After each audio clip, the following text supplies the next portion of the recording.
This is Author Talk, presented by Author House, the leading provider of services to help authors publish, promote, and sell their books around the world. Author Talk is a show about new books and the authors who wrote them.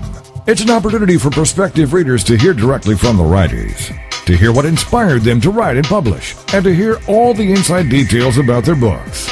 Here is Author Talk with host Steve Jergeson. The title of the book, Radical Islam, The Battle for the Americas, with a subtitle, Tales of the Last Americans, The Complete Saga of a World at War. And the author is Michelangelo, and he joins us now on Author Talk. Hello, Michelangelo. Hey, Steve. Well, as I was looking at some of your descriptions of your book, this one line, I don't know if it says it all, but it's a beginning to where to start talking. It says, imagine a world where chaos ruled. Right. This is fiction, but boy, it hits home because there's too many crazy things going on that fit in. Like you say, you started writing this book after 9/11, and here we are in 2009, and your book doesn't look like fiction anymore. Right. So tell us about why you wrote your book. Okay. I wrote it because I saw the great Americans turn against the president, who all he wanted to do was defend the world or defend America. I saw a lot of things, radicals blowing up a World Trade Center, great buildings of structure. I saw a lot of crazy things happening. We all saw the Democrats call the great General Petraeus a liar. There's a lot of components that brought me to write this story. And you live in New York City. Well, I live upstate in Ellenville, New York, but I was raised in the city, in the Bronx, in Hunts Point, where the main story takes place, where it begins. And I use New York City because that's where I grew up.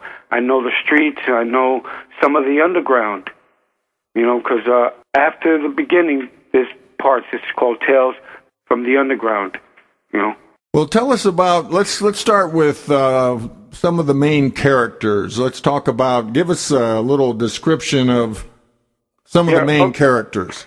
Okay, well, one of the main characters is Ron Hillman. He starts off the book, all right? He starts off the book and he's reading from a podium. He's just a guy, an average guy. It could be you, it could be me, from Buffalo, New York, who during the invasion or after the invasion, he was out hiding up in the woods with his family and friends, who they call themselves clans now, because they're all gathered and hiding out in the mountains.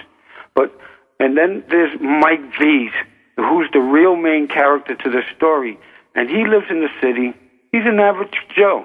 He's a kid that grew up on welfare and who's worked hard the rest of his life. He has 15 children. He has a beautiful wife named Anita, and they live in the Bronx. And it's July 4th, beautiful day. We're all partying, going to the fairs, to the parades, to the fireworks. And imagine, 3 o'clock in the morning, nobody knows nothing. It's 3 in the morning, and all of a sudden, everything blows up. Well, this guy, Mike V's, he jumps up, he grabs his family. Buildings are falling all around you, people are dying in the streets, and they're running and running. There's no place to run. Well, then, apparently the massive of we the people, we get caught up and we become imprisoned. Some people run underground in the subways, under the subways, and, Mike V's and Anita, they become slaves in New York, the last occupied city, the city of death.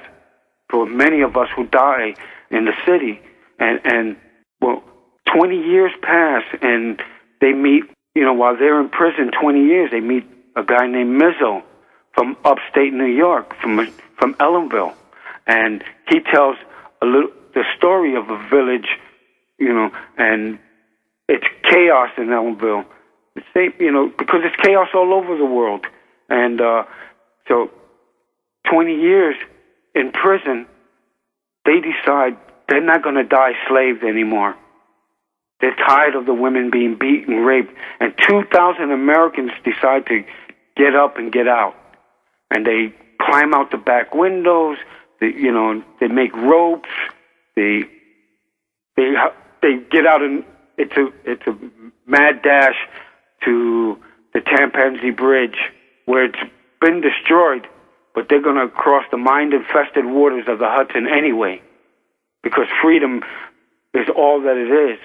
And there's a rumor of a resistance in the north. And while they're escaping, more Americans that have been hiding underground are trying to catch up to them to try to escape too. But they fail. They never make it.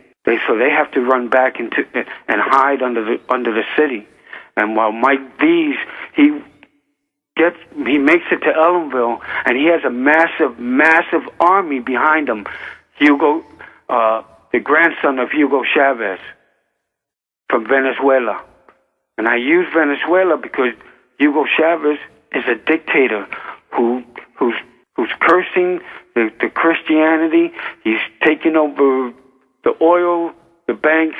He's taking over his country too, turning socialist, hanging out with Russia, Iran, So his son and a general from Cuba, a general from China, a general from Korea, a general from Iran, all on our land of freedom with massive radicals that came out of nowhere and everywhere, from within the military, within the government, within the police, within the fire departments, from everywhere. Your neighbor who called you my brother now calls the death of you. But we're enslaved, and these guys, they escaped, and it's a massive march to the four corners of America.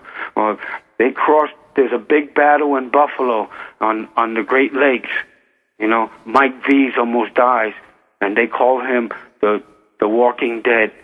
Dead man walking, but he survives, and they cross through Canada, cross over the frozen lake again into Cleveland, where they find hell in Cleveland, and the bodies are hanging on the street poles, and one of Mike's sons, who was in a patrol, was captured, and now his head hangs on a pole with a note, and for this guy who escaped, and it says, I'm going to catch you, I'm going to kill you. And right then he decides, and he says, I'll go alone, I'll face this guy.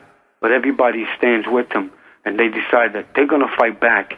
So they hear gun battles in the Appalachians, and Mike V's goes to the Appalachians where he meets, he helps them fight off the radicals, and he meets the Kentop clan.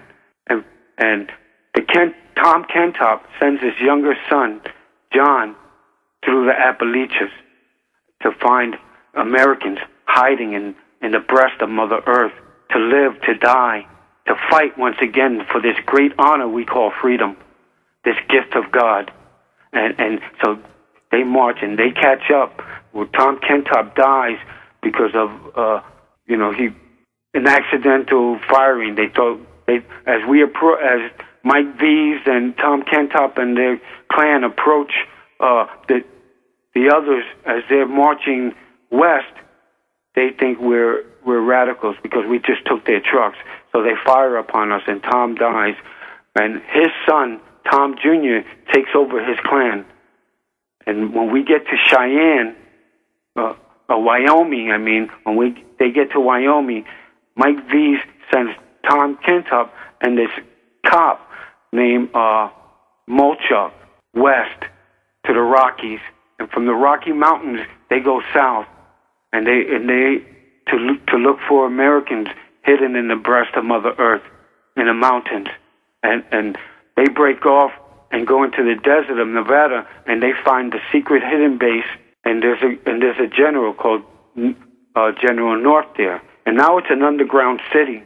When you read the story, you'll see how massive this base is, and it's all to meet up in the Valley of the Dead in New Mexico.